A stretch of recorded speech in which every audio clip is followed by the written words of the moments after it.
Hi, this is Lila, coming to you from FernShadow Studio inside the turquoise turtle.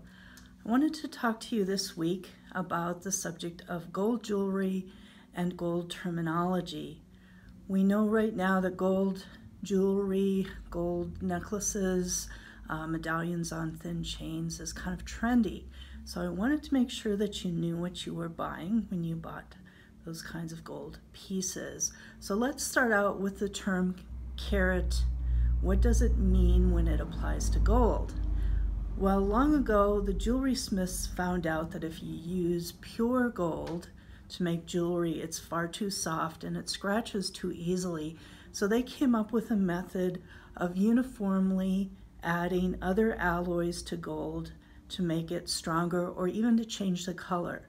So imagine that you have 24 pieces of gold, all about the same size and weight, in a container. You melt it down, and then you use that material, that melted gold, to make gold jewelry.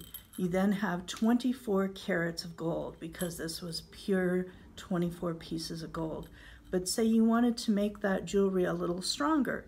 You could take out some of these pieces of gold. Say maybe you take out 6 pieces and instead you substitute 6 pieces of a different kind of metal. And now you have 18 karat gold. That's 6 from 24 makes 18.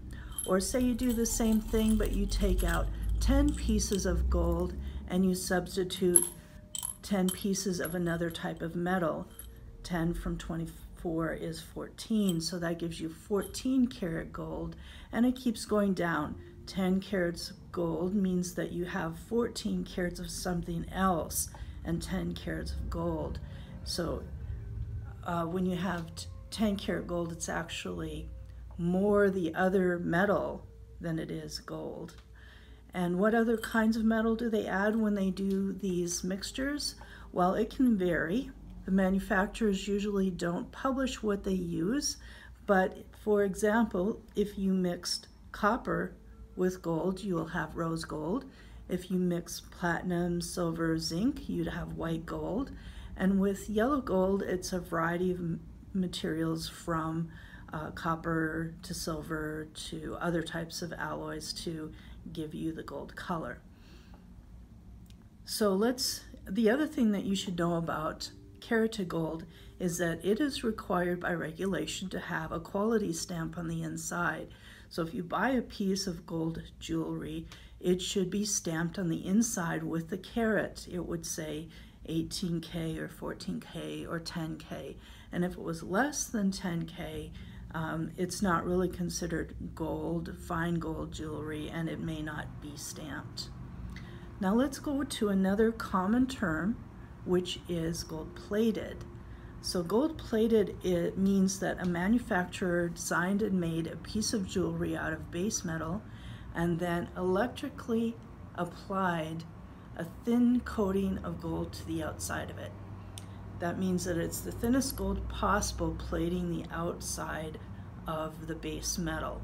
And the base metal can be anything from a very cheap, inexpensive metal all the way to silver. Sometimes when it is over silver, they will call it vermeil, but is still plated gold. You should expect that the gold plating will wear off of plated jewelry very easily. You can buy beautiful gold plated jewelry, but don't expect that you can wear it every day or wear it in the shower and sleep in it for any length of time without the gold wearing off. And depending on what the base metal is underneath, you can expect it to change color or to tarnish. There is another term that you should be aware of, and that's the term gold-filled.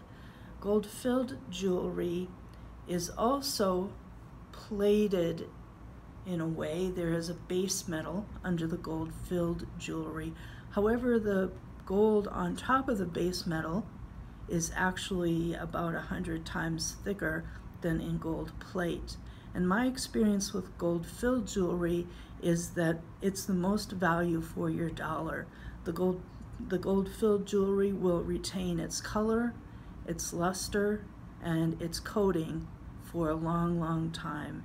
I've had gold-filled chains, gold-filled earring posts for more than a decade, and they're still as nice as when I originally got them. So gold-filled is also required to have a quality stamp. So if you're considering a piece of gold-filled jewelry, look on the inside and it should say 18K GF or 14K GF, so you know the quality of the gold on the outside. So I'm going to be doing a video in the future about how to take care of your gold jewelry, whether it's kerated, plated, or gold-filled. So you can stay tuned for that. And if you have any questions in the meantime, please feel free to post them below, and I'll do my best to answer them.